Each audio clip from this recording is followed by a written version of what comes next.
the two major turning points. One is the creation, of course, and then the second is the confrontation. Well, there are three major turning points. The first is the creation, but last time we talked about the two other turning points. One is the encounter between Frankenstein and the monster, and the second is Frankenstein's decision to kill the female monster, which is being created at that point.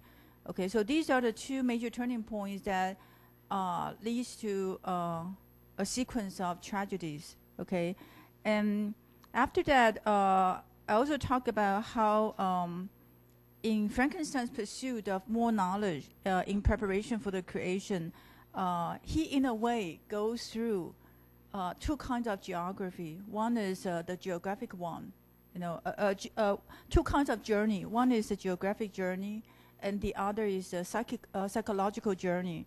By geographic journey, it means that this process of creation is revolutionary, and its impact we can still feel today.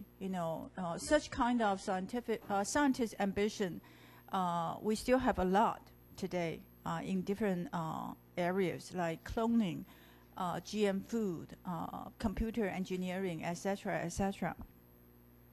So, so the idea that revolution is happening, in different places, and it leads to some bloody results, is one thing that Mary Shelley comments on by making reference to a lot of sites which are connected to French Revolution or to the other places which will experience revolution. Okay, but also I talked about how it is also a kind of psychological journey because there were two motivating forces in this novel. One is to be united with his family members, to follow the mother's desire, to follow the father's order, to get married to Elizabeth, to be with the family.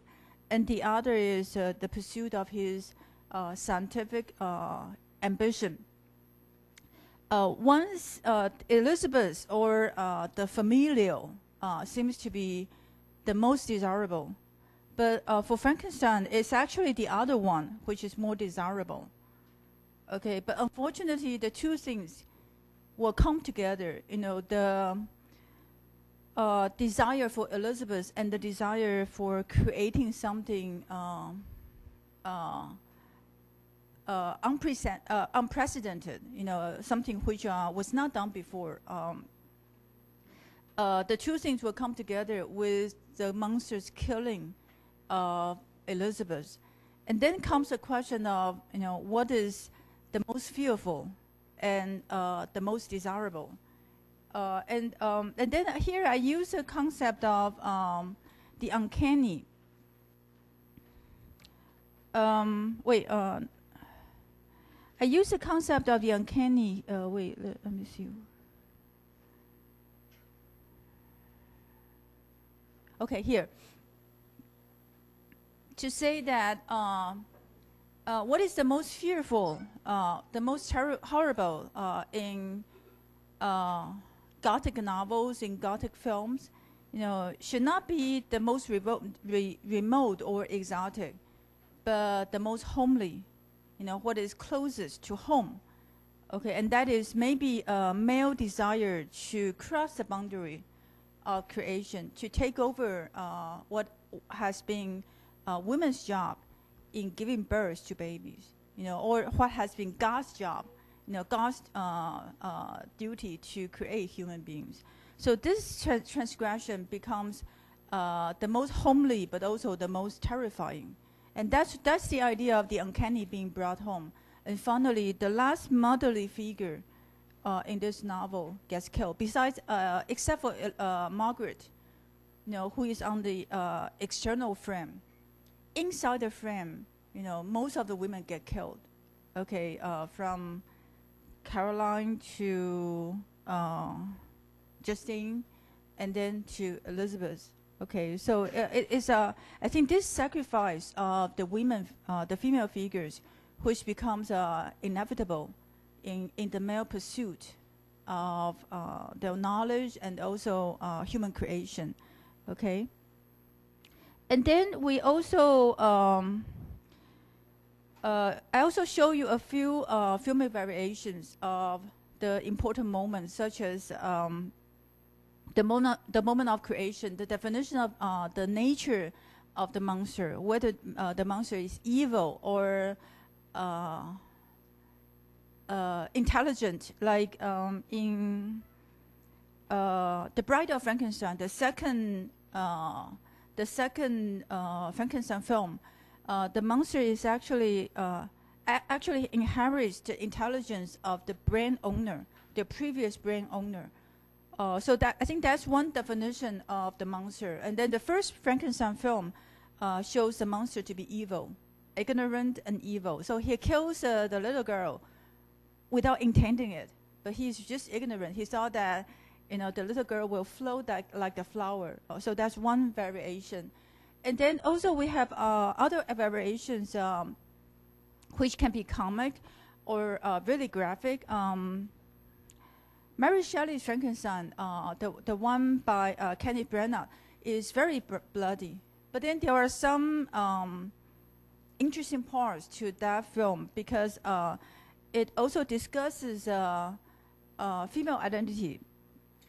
In that film, the bride that has been created actually is Elizabeth, that has been recreated or animated is Elizabeth. And then comes the question of, you know, whether women, the female monster, likes the idea of being created or being animated, etc. Okay, so I think that I'm showing you a few filmic variations, not, you know, for you to understand all of the films, which is impossible. You know, there is a long tradition of Frankenstein stories, not only in the film, but also in sci-fi novels, 科幻小说, and then comics, dramatic performances, etc., etc.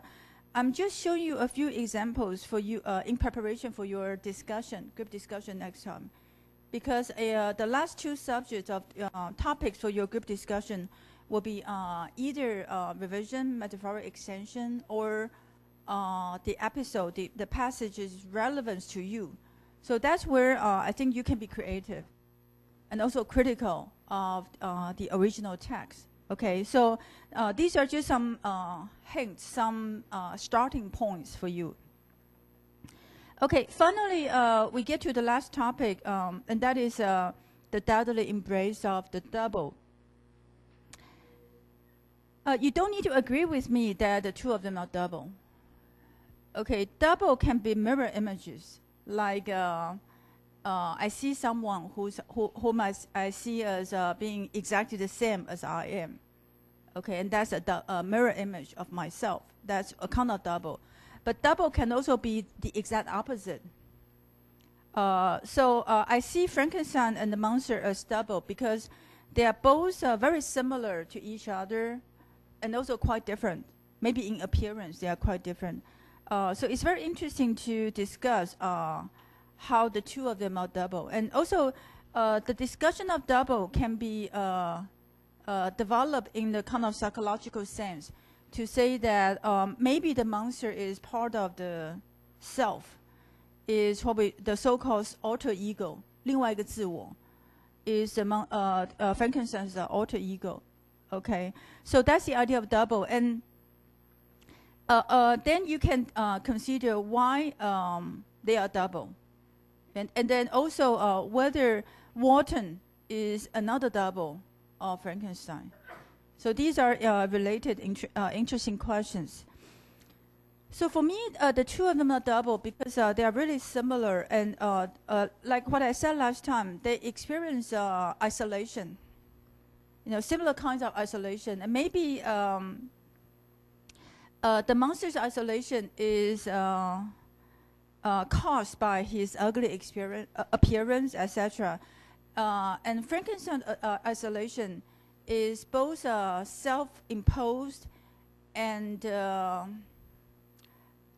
caused by the monster's request. You know, because the monster asked him to do it again, to have another creation. Of course, Frankenstein will have to isolate himself, because by that time he already knows that doing this kind of creation is something sinister, something horrible. So he does not want other people to know it. Okay, so that's why one thing that makes them similar to each other is their isolation. Of course, an extension of Frankenstein's isolation is starts with the monster's attempt to kill off the people around him, like his brother, Justine, and then Elizabeth, and then also the father dies because of Elizabeth's death, okay, etc. So that's one idea, that one element that makes the two of them similar to each other. But what is very interesting in the last chapter is that actually Frankenstein, in a way, cannot do without the monster. You know, he is at that point already obsessed by the monster, and the two of them are kind of entangled in a kind of the so-called, for me, deadly embrace. Okay, so at one point, Frankenstein says it is revenge that keeps him alive. So that's the idea. And also, last time in Rebecca's question, it's also suggested that the monster wants to keep him alive. You know, because Frankenstein is the only companion of the monster. So he, at several points in their chase and run, leave some marks for Frankenstein in order to goad him to go further, to continue in his pursuit. Okay, so so this is one example to show that they are really interlocked. They are really intertwined. They have their lives intertwined with each other. There are other examples to show how they are really closely connected. For instance, on page 205, let me skip the parts where the monster leaves some marks or food to keep Frankenstein alive. But let's take a look at page 205.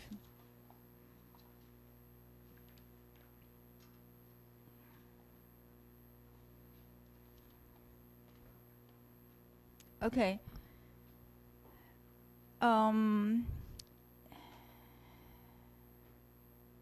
Yes. Here, this is after Frankenstein's description of the traces left behind by the monster. Okay, and then the last paragraph. My courage and perseverance were invigorated by these scoffing words. I resolved not to fail in my purpose. So this is one thing that he's kept alive, literally by the monster. Let's read on the last 4 lines. I did not weep, but I knelt down, and with full heart thanked my guiding spirit for conducting me in safety to the place. Oh, this is after he says that he goes through a lot of dangerous places, and then he said that he is thankful to the guiding spirit for conducting him in safety to the place he hoped to meet and grapple with the monster. Okay, so here Frankenstein is talking about the guiding spirit. But who is the guiding spirit but the monster himself? Okay, because it's actually the monster that leads the way for Frankenstein. Okay, so these are 2 other examples to show how the monster is actually indispensable to keep Frankenstein alive. Okay. And another example is on 207. That's when Frankenstein even feels passionate about seeing the monster. 207, just right in the middle of that page. Let me see.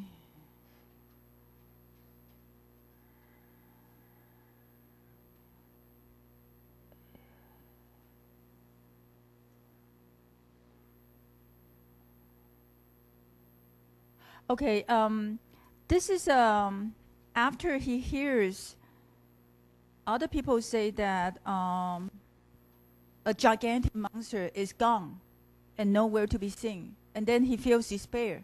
Okay, and after that, on page 207, upon seeing him, the monster, just right in the middle, I strained my sight to discover what it could be, and uttered a wild cry of ecstasy when I distinguished the slash and the distorted proportion of a well-known form within. Oh, with what a burning gush of did I hope to revisit my heart. Warm tears filled my eyes, which I hastily wiped away, blah, blah, blah. Okay, so it is with this extreme joy that Frankenstein has, that when he sees the monster. Okay, so although I think what he's aware of is hatred. You know, he hates the monster and he wants to seek revenge against the monster. But then I think there is indeed a kind of interlinking between the creator and the creature, so that the two of them cannot do without the other. Okay, but on the other hand, I think Frankenstein is still opposed to the monster. He's still the one to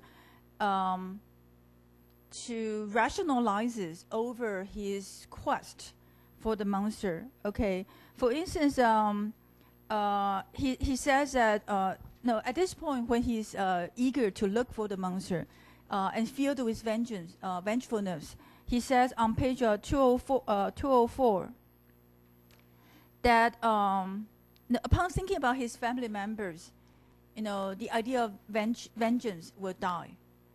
Okay, so this again, the monster, the monstrosity, and the familial are still the two extremes he has in his mind. And then he feels that, on one side there is only hatred, vengeance, and on the other side there is tranquility, lovingness, and also sadness.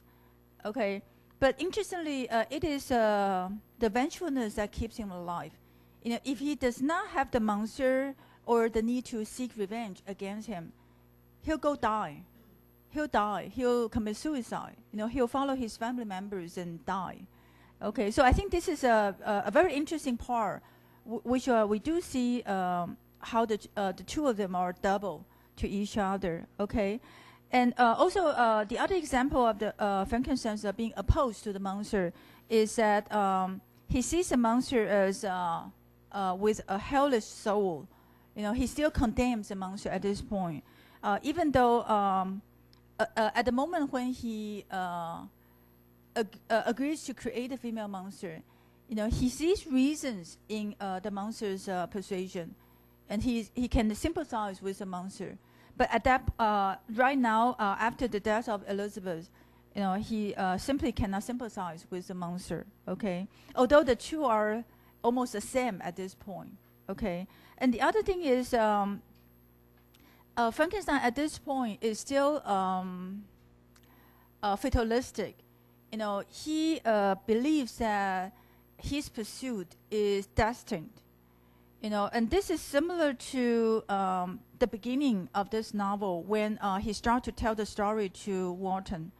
And then at that point, we ask the question of whether it's a matter of chance or choice, whether it's a matter of fate or personal decision that Frankenstein is involved in this hideous creation and terrible consequences.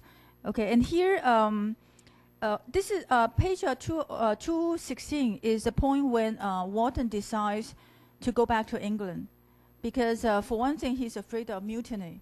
That his sailors, or again, they're going further. Okay, and also he finally resigned. Wharton is finally resigned to the fact that he has to consider their safety, and so that's why he'll go back. The ship will go back to England, but at that point, Frankenstein says that, "Oh, that's your destiny, but mine is heaven, assigned by heaven. I'll have to continue to pursue the monster." So at this point, he still sees the whole thing as being a matter of destiny. okay, without clearly assigning the blame onto himself. You know, this is of course, Frankenstein is also remorseful. He's filled with regret and sense of guilt, but then at the same time, he tries to excuse himself by saying that everything is destined. Okay, so this is on the Frankenstein side to show how he lives without he cannot live without the monster. Okay, and